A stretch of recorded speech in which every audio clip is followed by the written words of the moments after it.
Hello and welcome back to another episode of Vikings Happy Hour, sponsored by Lake Monster Brewing, Eastside Jiu-Jitsu, and that's Badass Wood Art, here to cover day 2 of the Vikings-Titans joint practice in anticipation of Saturday's preseason game.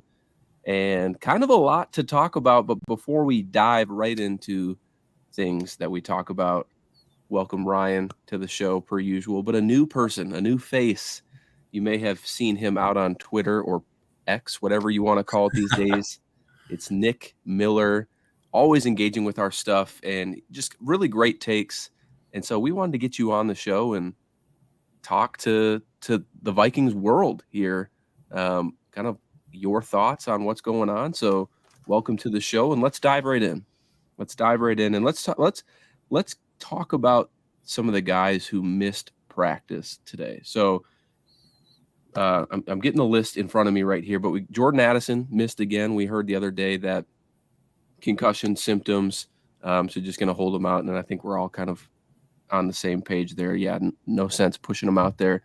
But Ryan, I want to talk to you first. Are you concerned at all about the fact that Brian Asamoah is just kind of not practicing?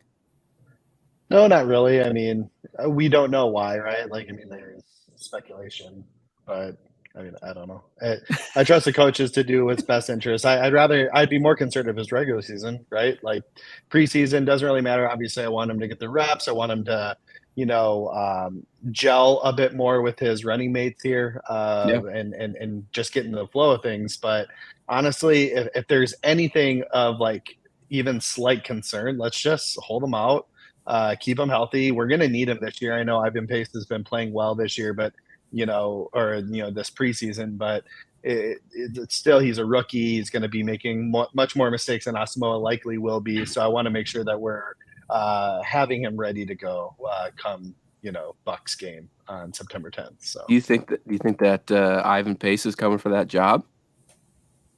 No. I mean, I think they might split reps potentially. Yeah, maybe. I think they might split. I mean, sure, Pace is like looking good, but he's also not. He's not like, he's going against some of our ones in practice, and he's looking pretty decent. But he hasn't had live game action against like full on like let's roll against ones yet.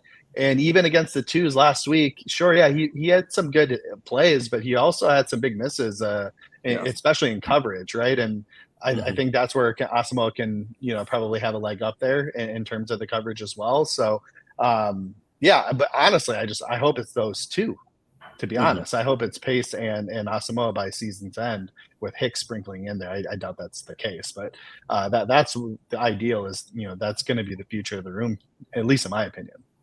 Yeah, I mean, they may have struck gold with Pace going undrafted. I mean, I think a number of us, when we're doing those PFF mock simulators, we're taking him in the 4th, 5th round, and we somehow got him UDFA. But I mean, I wouldn't discount. Have you guys ever heard Kevin O'Connell talk about a player with that gold star type thing and the stuff he went in? I mean, obviously, he's complimented players in the past, but he was really gassing them up. And you know what they say, and you can't make the club in the tub. And Asamoah, I mean, we've gone this whole offseason just expecting him to take the next step, that we know that, he's going to be the man. He's going to do it. He showed out on those few plays last year, but we still don't know like how good he actually is. And, he got in a few games last year, he, like I said, he showed some plays, but, if Pace is the one that's there, he's making all the coaches' decisions.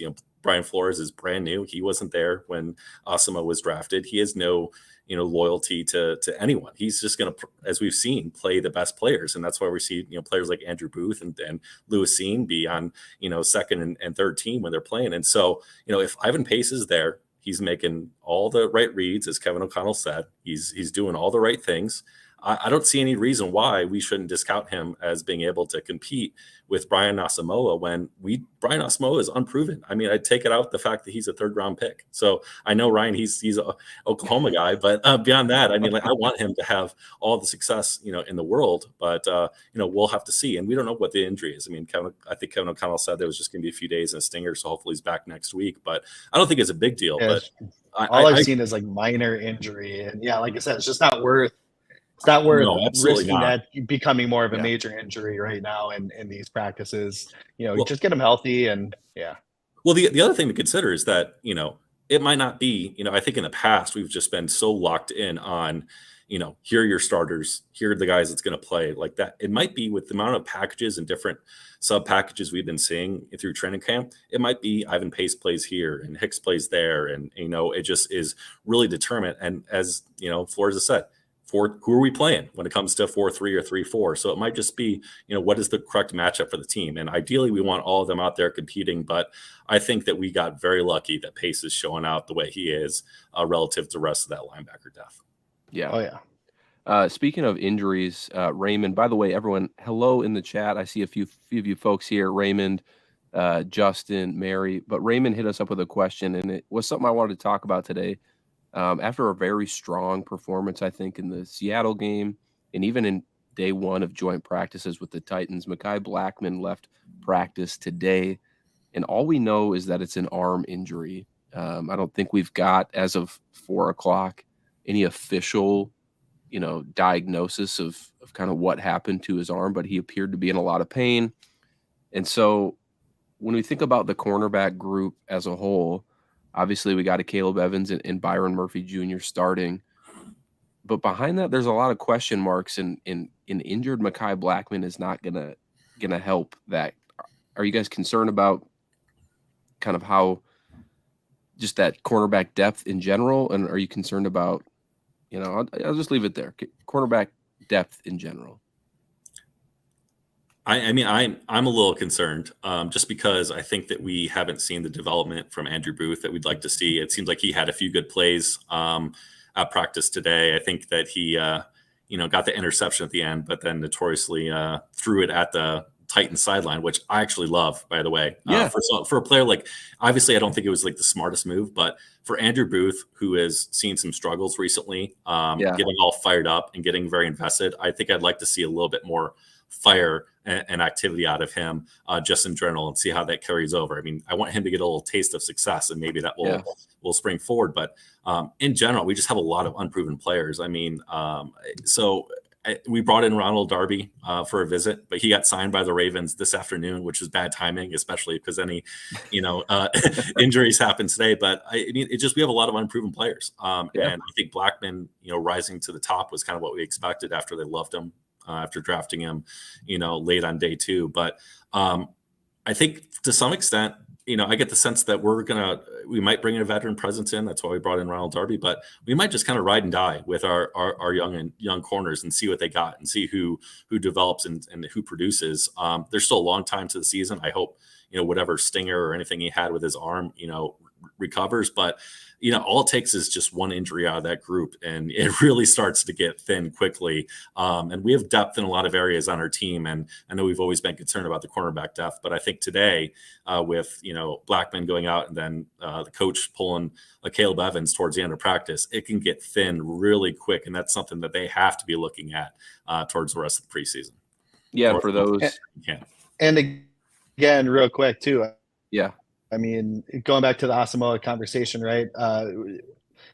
We're being cautious. Oh, for sure. Caleb Evans, we're being cautious. He went through 3 concussions last year. He seemed to be fine after the play, but we want to just make sure that he's good. So let's take him out of this play. We don't need to lose him preseason to something that doesn't really matter right now. Obviously, he's shown out well this year. Mekhi Blackmon, again, it looked like he was in some pain from what I've been reading from the folks who are actually there. So obviously, that's a bit more concerning. But again, we don't know, so we shouldn't speculate too much. It could have just been a stinger or whatnot, and hopefully it's nothing much more than that. Booth, dude, like I love that. I absolutely love that. Like, you got, kind of got burned last week in the preseason game. That's not great to see against. I'm assuming that's like a 2s, 3s that he was going against in that game. But to kind of come in, completely, it wasn't even his guy that he was covering. So watching the play, he completely came off his guy as he was watching the quarterback and made a play on a throw to a different player that one of our other guys was guarding, right? So and it sounded like there was a lot of chirping, especially because he let up a big play that got called back on a penalty. So he had already let up a big play on that drive that got called back, so it didn't affect us. But they're chirping at him. So I think that was a little That's what you revenge love for him to throwing see, that though. ball. No, that's what dude, you know me. I love my dogs. And obviously he's not dumb enough to do that in a regular season game. Oh, yeah. Like, he wouldn't do that. Like, this is practice. We're all fired up. I mean, you saw, I think it was Patriots Packers got into like a big brawl today. Judon said 17 of those guys or whatever it was wouldn't be playing right now if it was a regular season game because of how bad it got. That stuff doesn't happen in the regular season. Let them get that fire. Let them get that confidence. Obviously, if this was like a real game situation, he did that, obviously we'd all be pissed. But let's see some fire out of him. I love to see it, just like you said, Nick. Yeah, the fire in especially in cornerbacks, like, you kind of have to have that like cockiness and confidence, and because otherwise you're just going to get shut down all the time. So as long as Andrew Booth is staying healthy and making plays, I don't care kind of what he does on the field in terms of celebration. Like, even what we saw today, I think I'd go as far to say, like, I would be okay with that in a game. Like, if he'd get fined, and that doesn't come out of my wallet, so I don't care. And it's likely just going to be enforced on, I guess it would be enforced on the offense, because I was thinking maybe if it was a touchdown. It was the end of it. I think it was the end of a 2-minute drill. So that was a game-winning interception. Chuck that ball at their face. We'll take the 15-yard penalty. But, I think it also shows, like, he's been struggling. I think we all know he's been struggling a little bit. And if he's still got that fire, he's still getting pumped up, he's still into it, I think that's a good sign. Now, if he was just kind of like beaten down or his confidence was shot, then I'd actually be concerned for him long term. But as long as he's got that fire going, like, I think that we can count on him to at least be given his all and hopefully continue his development. I think you bring up a good point, and it's something that as fans we often forget still, and I think we do a good job bringing it up on the show. But these guys are people. And they're fighting their asses off to get on the field, make plays, do whatever. And it's probably been a very frustrating start to Andrew Booth's career. A second-round draft pick, a lot of expectations. He gets hurt, doesn't really play that often. Finally gets healthy, gets hurt again. And it's just been this snowball effect for him. So today might have felt like just, okay, maybe this is the point where we can build off of it. And he caught that ball and chucked it at the Titans, and I'm down for it. Well, based on Mekhi Blackman leaving the game and stuff, I think Andrew Booth should plan on playing about all 4 quarters come Saturday, based upon where he's at in his development. So we're going to see quite a bit of Booth and his development coming up here in a few days. Not a good opportunity. We talked about the cornerback depth. Thank you, Raymond. We'll see you later. Brian brings up a good point. Once you get cut down to 53, other teams are cutting their rosters too. So I would expect that cornerback room into maybe some other positions as well to be kind of fluid as they kind of survey. And there's quite a few like available right now, like veterans out there. Like I know that Ronald Darby just got signed, but Casey Hayward's out there, William Jackson's out there, Bradley Roby, I believe, is out there. PJ Williams. So I mean, like, there's names, right? Like that people are familiar with. Logan Ryan, he's familiar with this system as well. Ooh. So I mean, there's definitely players out there available. Yeah. Mary asked the question, how much will Flores move this defense up? Well, the buzz in training camp and some of these joint practices is that the Brian Flores defense has been relentless. I think I saw today that Danielle Hunter, I'm going to get it wrong. Let me see if I have it here, but he was just a sack machine. I think I saw that he was going to have at least 3 sacks. Yes. On Tannehill. Yeah. I forget who tweeted it out, but yeah, I mean, that's very encouraging to see. Yeah. And I don't know, Mary, I think that's a really good question. I think I would say I would take a top 20 defense. Thank you, Ryan. I would take a top 20 defense, but there's really only one way to go, and that's kind of up from last year. So I think a lot of the success on this team would kind of relies on that defensive side of the ball. But what are you guys' thoughts on that? Are you expecting like a top 10 defense? Because I think some fans are. No, No. I think some fans are hyped up. I just don't think we have a talent enough to get there. And like you can scheme all you want, but you have to have talent. And with a young DB room, as we've kind of talked about throughout the show, a lot of inexperience there, brand new system, right? Even defensive line, right? We have a couple good edge rushers, but outside of that, our defensive line's very suspect. Linebackers are young, and Jordan Hicks, right? Like DB room is young, besides Byron Murphy and still young. Harrison Smith, and yeah, I mean, he's 25, right? So like we just don't have the experience and like top end experience to put out a top 10 defense. I'd say middle of the pack though. I mean, I think we can scheme our way to middle of the pack, 15, 20, somewhere in there. What year did Brian Flores go to Miami? 2019. Yeah, that sounds right. And I think the first year he had that defense, it was ranked 32. They're for at least, and I think that's a completely different team though. They didn't have some of the star players like Harrison Smith or Daniel Hunter that we have in established defense. But Ryan, I agree. I think that there's going to be some growing pains this year. I think that there's going to be a lot of young players that can develop, but to expect them to be flawless and not make mistakes, especially when a defense, it seems like that's set up to be, kind of an all or nothing. Live by the blitz, die by the blitz. If they get there, great. And you ask the corners to hold up. If the blitz doesn't get there, then let's hold our hands together and pray that they'll give up too big of a play on that. And so I think what we might find is, when we're facing teams that maybe have a young quarterback or one that's, middle of the pack or late, like against Tampa, I think, it's going to be the first time our scheme comes up there. We're probably playing Baker Mayfield or Kyle Trask. I expect the defense to look great. And then we go back a few days later and we're going to be playing the Hurts and the Eagles. They might be able to figure it out a little bit more. I would expect, those teams that have, the Joe Burrow, Patrick Mahomes, they're going to have an easier time, trying to figure out, our defense in the scheme, but we'll have a lot of success against some of the younger quarterbacks, which I think we have a good mix in the roster. I think within the division, I think, as long as Fields doesn't run all over us, like this could be, prove to be confusing, for him as well. So it'll be interesting to see also throughout the season how much, we have this, I think Ryan Tannehill called it a unique scheme, but not a unique scheme yesterday.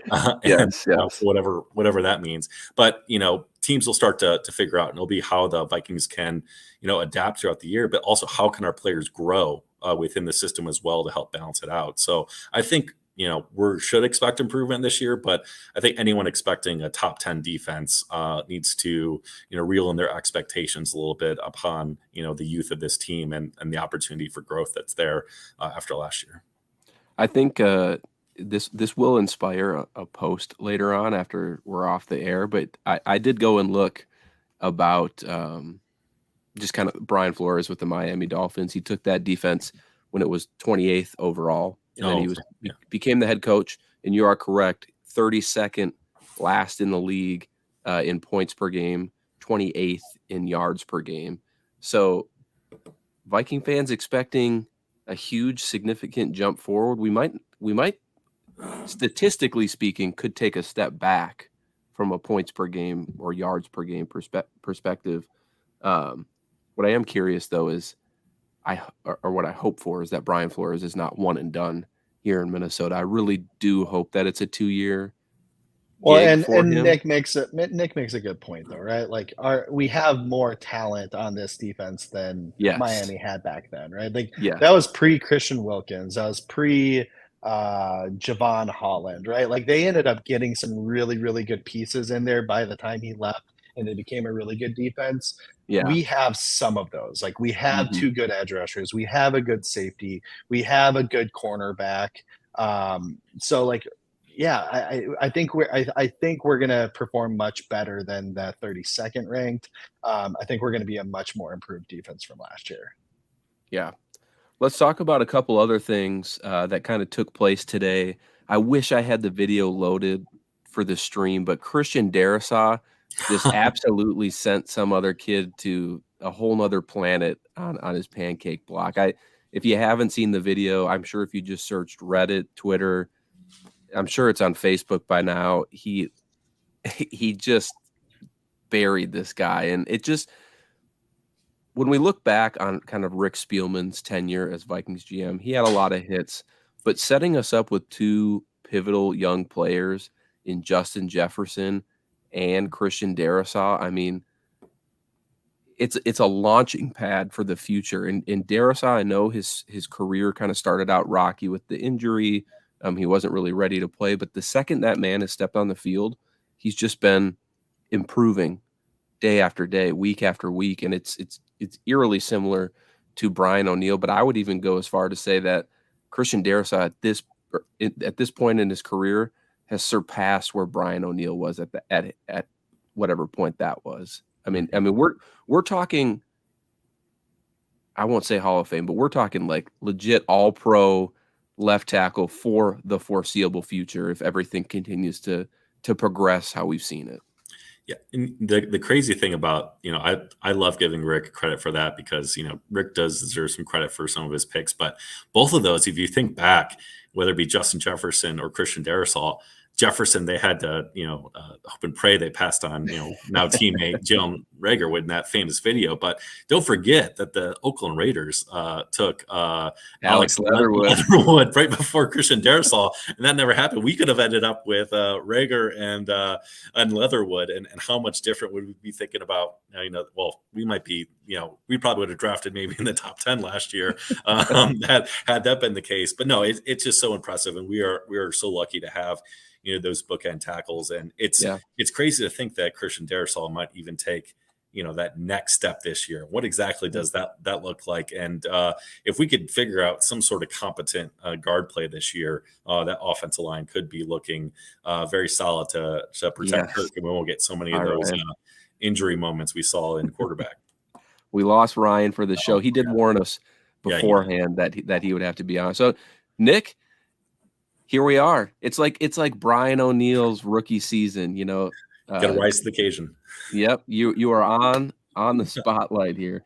But yeah, I agree. Things could look drastically different if the Eagles and Raiders do things just a little bit differently in those drafts. But yeah, Christian Darrisaw is just exceptional. It's not even just he's strong, he's nimble, his technique is just really sound, and I'm sure every night he goes to bed and is just counting his money he's going to get in the future because it's going to be a very rich contract. It will be, we're waiting for TJ Hawkinson. We're waiting for Justin Jefferson.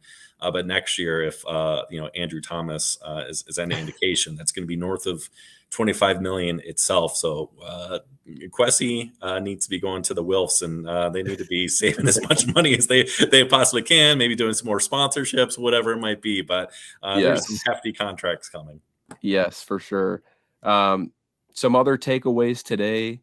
I'd be remiss if I didn't mention that Kirk Cousins dropped the gritty today on I don't know what they were doing. The quarterbacks were like running routes for the quarterbacks, and Kirk Cousins did a little move and caught it, and then whipped out the gritty. And hey, his gritty did not look awful. I will say that. It seems like he's been practicing a little bit, but you know what? I will take anything over that little side-to-side arm waving thing that we got a few years ago when he ran in that touchdown. Arms out. I love it. I love them out there having fun, doing some stuff for the fans. I'm sure everyone would love to see it. So, let's bring more of that and those tiny little moments in training camp. If Jason or Myles were here right now, they would just be dogging us right now. They wouldn't entertain this conversation as gritty, and they would shut that down immediately. But come on, man. Yeah, whatever. I think it again, we've talked about it ad nauseum on this show specifically, but it just goes to show Kirk Cousins' comfort level. I mean, everything is just kind of, it feels like it's coming together for Kirk Cousins in the sense that he's with a head coach that really likes him, and he gets along with consecutive years, same scheme, same play caller. I think the quarterback Netflix series did wonders for him from a fan perspective. I think he got a lot of supporters in that. And I think, you can just see him kind of he's kind of like the cool vet out there right now, in what a quirky way. Yeah, I think he, in a recent interview, he was describing it as nerd swag, which I love the term. But I think it's amazing and fascinating to see his development, his personality over this period of time. But I would also, it's really just unfortunate that he's finally, just when we're getting to this point, when he's in a contract year, he's running to this point, he's getting into his to his own, he's feeling himself. We're 5 years into the tenure. If we got this and we were in a situation where Kirk was this way when we signed him in 2018, who knows where this team could be right now. And that's not, it's always time and situation and development right now. But we just talked about the future contracts are coming down, the pike for the Vikings, and it'll be, obviously this topic has been talked about ad nauseum, but it'll just be fascinating to see, what happens going forward with Kirk. There's many theories about that, but I love to see him going to his own. I've always questioned, this part of Kirk. Where's that kind of interpersonal, that that dynamic, that team leader, and he finally seems to have it. And just at the very end, when he might be, leaving the team, he's going into it. So I'm fascinated to see how that develops throughout the year, and if it stays that way and Kirk Cousins plays the way he did last year, it could be a special year. But it's just it's good for him. I'm happy that he's feeling himself. He deserves that. And if it's not with us, next year, hopefully he goes to a place where he can still feel that same level of confidence. Yes. I know both of us didn't get to attend practice today, but were there any other kind of takeaways that you took from the joint practice? I think, with Jordan Addison being out, it seems like it's minor with those concussion symptoms. There are multiple areas of the team in which we've talked a little bit about, the thinness at corner or, the linebacker situation, but we've got some depth in a few spots, wide receiver. Good guys down there. I think Tristan Jackson sounded like luckily that injury that he suffered, about a week ago wasn't, too awful, and he's able to get back making big plays. We kind of wrote off as a fan base Jalen Reagor. It seems like he's still having a good camp. Brandon Powell is coming out of nowhere. I didn't know Brandon Powell had this in him when we signed him, and here he is showing out. I think we're all still believers in Jalen Nailor. I mean, and then N'Keal Harry looks like he's still making plays. He's a big body. Thayer Thomas. Yeah, I think we've got a lot of depth at wide receiver. I think we got a lot of depth at safety. Even going down to Theo Jackson, I think has been performing well at training camp. So it'll be interesting to see how the bottom of the roster shapes out. And they're going to be cutting guys in that they don't want to cut. And there's going to be places in the roster where they wish they had more depth than what they had. I mean, I don't know if anyone's trading for, Tristan Jackson or whatever, but it's really interesting to see where this team has done a great job in scouting, young players, bringing them on the team, and where they're still deficient, and how these training camp battles will play out. And, I think going into it, we were thinking maybe they're only going to keep, 5 wide receivers. Well, now maybe they keep 6, and maybe Dwayne McBride goes away. So just the calculus at the bottom of the roster will be really fascinating over the next few weeks. Yeah, we went through an exercise just a couple weeks ago. The 53, just projecting the 53, and you start to fill in the positions, and then you're like, holy crap, how are we gonna get down to 53? It's gonna be a lot of tough decisions. And to your point, with young guys like Tristan Jackson kind of making a name for themselves here in camp, this isn't to dismiss what kind of Jalen Reagor did last week, because I think the game versus Seattle really kind of helped propel him a little bit more.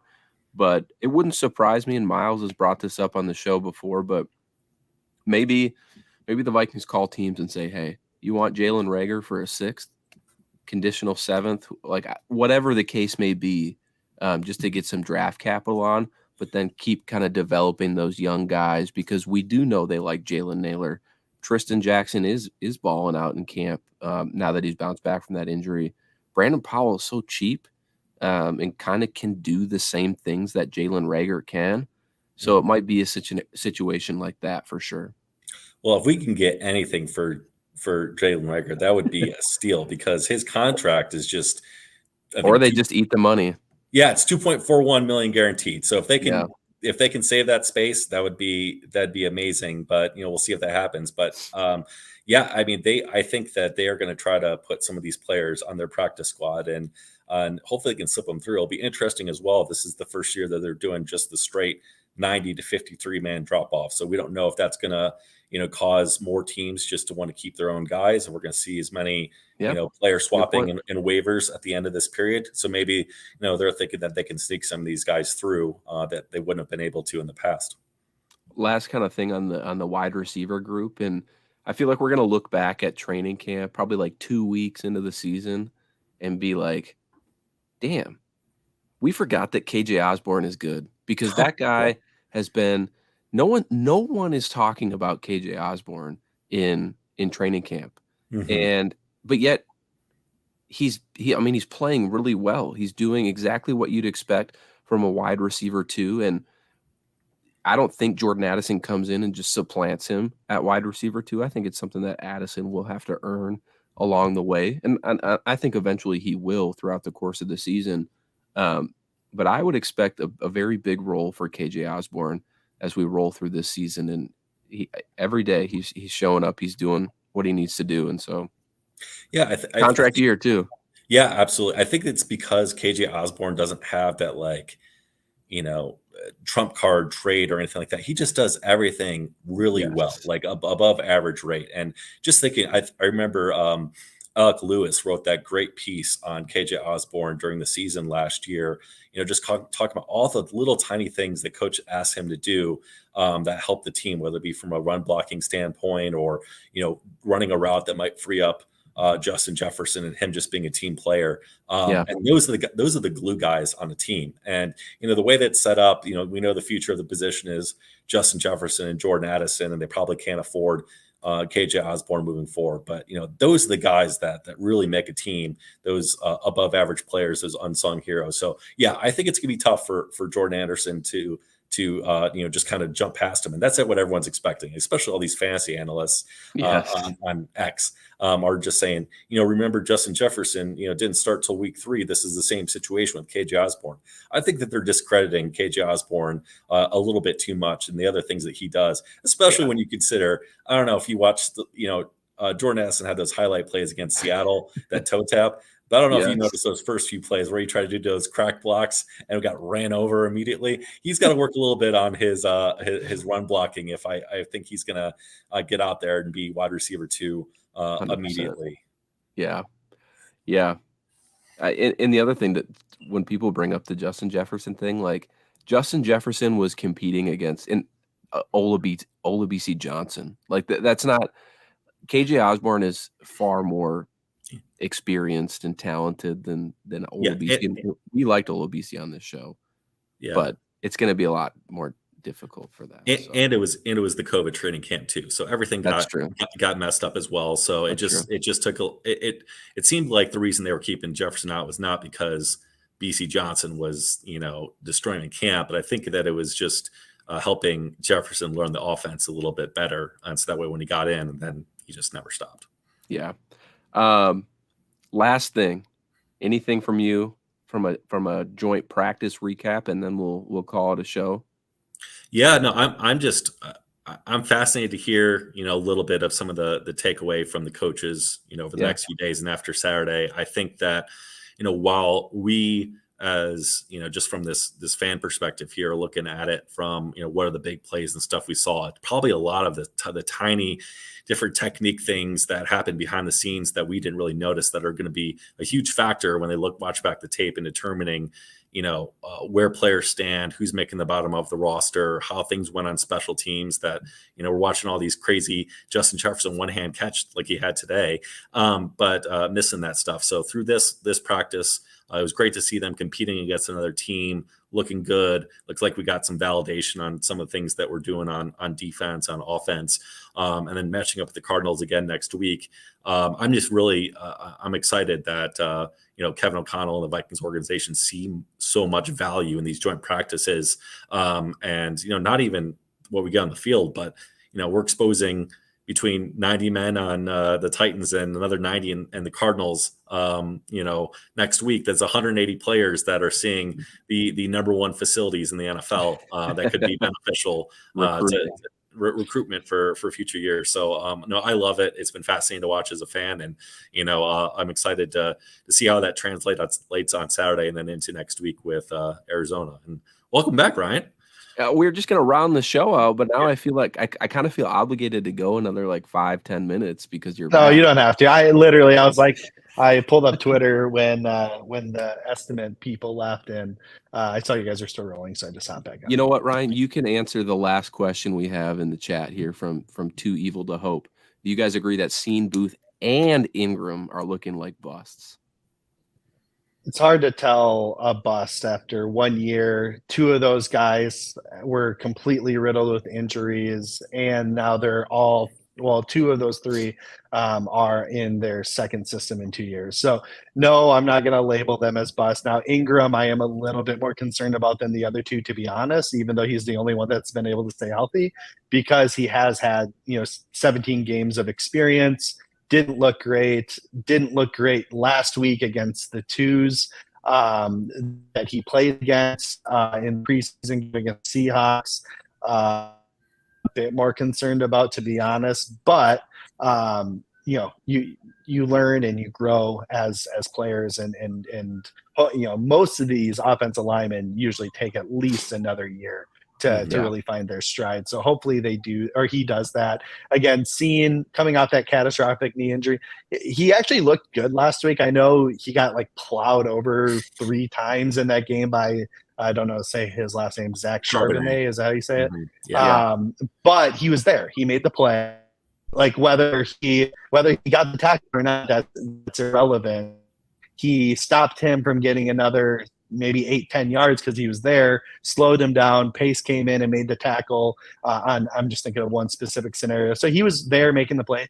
Yes, should he wrap up instead of going for the boomstick there? Yeah, absolutely. But he's still there and in the right spot at the right time. His closing speed's insane. So I really love what I see there. And Booth, like we've mentioned earlier when I was actually on here, he's just been riddled with injuries, but I think the talent is there. And again, today he came off and made a really nice play in the end zone to end a 2-minute drive. And I think the talent's there. He's just got to stay healthy and get his head on straight and learn this second system in 2 years. So he's got a little work to do, but I'm not giving up on these guys quite yet. I do have a quick question for you guys, something that kind of popped into my head, and it's more so around the new cut down day rule. So obviously there's 3 preseason games. The cut down now just goes 90 to 53. I really think that after this weekend, teams might make a lot of moves in the sense that, like, okay, we've seen 2 games of some of these people. It's time to kind of move on and bring some other guys in to see if we can't see what they can do in one more preseason game. I think that's a way that teams might try and game the system a little bit, because I don't know if coaches enjoy the cut down from 90 to 53, because I do think there are a lot of fringe roster positions that they want to evaluate, and I don't know. I don't know. That's just a theory I have as we head into this weekend if things don't pan out. And the one I'm thinking about the most actually is Ed Ingram. If he doesn't play super well on Saturday, they might make that call right away and say, all right, Dalton Reisner, you're in here, or whoever the guard might be. So see, the thing is we need to get him in now, because he needs to start learning the system, learning the blocks. I mean, again, we talk Dalton Reisner like he's this savior. He didn't play great last year. Like, and granted, no one did in Broncos country really, but he had like a 50 grade in both passing and run blocking and pass blocking. So it's not like he was this great player that we're suddenly going to sign. He's going to save the offensive line, but he can provide a bit more stability potentially. But he needs to get in here, learn the playbook, and worst case scenario, if Ed Ingram beats him out, that's okay. Now we have a really good, solid backup interior lineman who also in college played tackle. So, I mean, he can really play all 5 positions, well, 4 of the 5, and I bet he could learn center if he needed to. Yeah, I think he played center for a little bit in college as well. So, I forgot. That was like freshman year, I think, actually. Yeah. So I mean, what I'd say about Dalton Risner, though, too, is we have to remember he was coached by Coach Cooper in Denver. So he could probably come in and learn the system a little bit quicker than someone off the street. It's about continuity and communication with the rest of the lineup. But, the fact that, he was working with Coach Cooper in Denver 2 years ago means he was. And that was his best year too, actually. Yeah, I think 2 years ago was his best year. Yeah, and he himself had to learn a brand new system last year, and the whole Denver system was not the best. So, I mean, I do think that we should hold on to Ingram and Cleveland for a little bit longer, but I do think Dalton Risner can come in here and learn the system a little bit quicker than what we're maybe anticipating. But Matt, to your point about the roster cutdowns, I think we're going to see something different a little bit this year than we have in the past. But at the same time, I thought part of the reason why the NFL instituted this was, coaches weren't happy going into that last preseason game where, if they were cut down to 72 players, that they might have had to play some of their 53-man guys there at the end and risk injury at the bottom of the roster. So I think they wanted to keep the rosters up at 90 so that they could field a team for that final preseason, get the players in that they wanted to see, but not have to risk anyone that they didn't, need to see at all. So I wonder if, and it provides an opportunity, one last game for those, bottom of the roster players to get another game on tape that they can show to future, auditions or whatever, tryouts that they're doing. So, it might see some more movement after this week. So I think this is the final week that coaches really, really care about, mattering. But I think that a lot of it is just trying to protect, that top 53 heading into, that final preseason game. Already bringing the good takes, Nick. Already. I love it. Thanks. I don't have anything else to touch on from a joint practice, but we will be back probably this weekend. I think Flip and Jason are doing a show on Saturday following the Vikings-Titans preseason game. And more content obviously coming down the pipeline as well. So if you're here, thank you everybody for listening, watching. Hit like, hit subscribe, and we'll see y'all next time on Vikings Happy Hour and Climbing the Pocket. Until next time, everybody, Skol Vikes.